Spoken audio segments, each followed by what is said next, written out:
going to ridicule the prophetic promise of the Lord coming in the light of the apparent delay. Because Christ has delayed. Like he told us now, some pastors are saying that Christ is not coming again. It says fathers refer to either to the Old Testament or to those of first generation Christianity. Again, it says divine perspective on the passing of time answers the skeptic criticism, like in verse 3 and 4. Okay. Delay of the Lord coming is a human reaction to divine reckoning. Verse 9 is saying a positive explanation of temporary lack of fulfillment is found in the character of the merciful God. Although the wicked of humankind calls for immediate action, God withholds his righteousness wrath and delays judgment. Verses 10 to 13 it says the Lord's return will be sudden and unexpected. Believers still look for his promise despite the scoffers. This gives assurance of a new inevitable earth following fear-free destruction of the present earth. And verse 11 to 13. Proper Christian behavior hastens the coming of the day of God in ways not clearly defined by the New Testament. The timing of the Lord's return is directly related to the condition and the activity of the church. That's all. And then 14 to 18.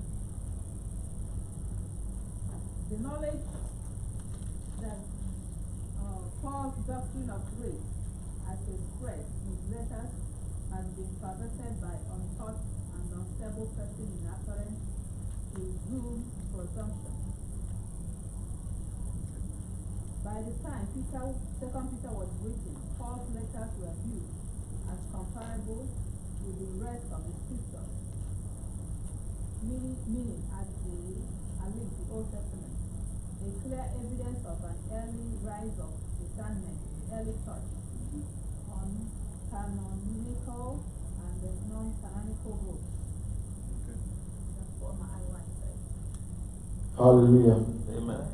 We're talking about 2 Peter chapter 3, from 1 to the end. We want to discuss it so that what you understand by it, how does it affect our, our today Christian living? You understand? A lot of us must have come across these things that Peter said here at our job site, even trying to minister to people out there. You understand? Like I said earlier on, I read in one of the, was online, that some bishop gathered and said Jesus Christ is not coming again. Okay. I didn't want to, yeah. He said that Jesus Christ is not coming again. Yes. So look at what Peter said. Peter knew all this will come to pass. Yes. That Jesus Christ is not coming. He didn't say it publicly, he said it to his friend. Yes. His friend leaked it. Yes. So look at what Peter said here. That's the reason why there are so many controversies today in the world. Some man of God, so many. We come across these things every day. How do we react to these things? There are some people out there who are ready to argue with you, they will give you reasons why things are happening like this, why things are happening like this. But you have everything that Peter said here are those things. But what are you supposed to do when you come across these things out there? As a child of God, as a Christian. You understand?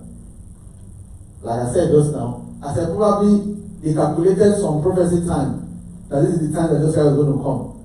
So that time has passed. They said, well, since that time has passed, it's not coming again. So let's just... Actually, they calculated the time to the flood, the time to when Jesus came the first time, and calculated the time after he left. Because of what he said that this generation will not whatever. So they have a clock by which they calculated what is the generation. Yes. So in any case, 2,000 years have passed since Jesus left, and we don't see any sign of his coming. So it's likely he's come and gone, or he's not coming again. Or God has changed his mind. You understand? So, man of God, Let's hear from you now. You understand what I'm saying? It's the scripture is you read, you understand it, you understand, but there is need for some of us that don't really understand. We really need to still get to get this. Like what I always tell people. We live in a generation where how far you will go in your Christianity, and even whether you will make heaven, is greatly influenced by the church where you worship. If you look at the church right now, I could tell you that around 50% of the so-called pastors who call themselves pastors, they are not called. At all. Because there are two types of men of God. To be a man of God is a call. That's why Paul said, if you read, I think it's in Romans 1, he said, I don't know, what did he say?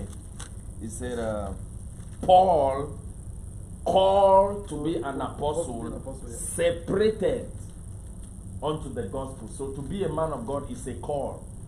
But if you look at what is happening, there are so many men of God out there who are not called by God. And when God does not call you, you will preach your own message. And I always say that to be a man of God, like we say, it's not about your title. It's not about that you go to a seminary to become a reverend pastor or a reverend father or a bishop. Reverend apostle. Yes. A man of God is a calling. So I always tell people, wherever you are worshiping, the man of God you are listening to, you have to ask questions. How did God call him? You have to know his background, his history, before you listen to him. Because there are so many out there who are preaching their own message. Why? God did not call them. And so, if God does not call you, what you will preach is theology, which is the letter. We're not against theology, but Paul said the letter killeth, and the spirit gives life. So we live in times where who is your pastor, who is your spiritual father, is very important. And that's why Christians are going astray. Because I can tell you there are some churches, some pastors, God did not call them. And because of that, they are misleading Christians. And I can tell you, most Christians, they go back to those churches. That's why they can stay there 20 years, 25 years. Their lives are not changing. Because the man of God does not minister the spirit. He ministers the letter. So there's no impact. That's why most Christians are very shallow. But just like what you're saying, if you read, is it Ephesians 4 from verse 11, which says what? He gave some apostles, prophets, pastors, teachers, for what? For the perfecting of the saints, for the work of the ministry. If you read further, he says, so that we may all come to the knowledge of God. If you read further, it says, so that we will not be toasted left and right by what? Different doctrines. Now, these different doctrines is talking about people who are not called by God. So they'll be preaching what they think and what they feel, not what the Spirit of God is saying in this time.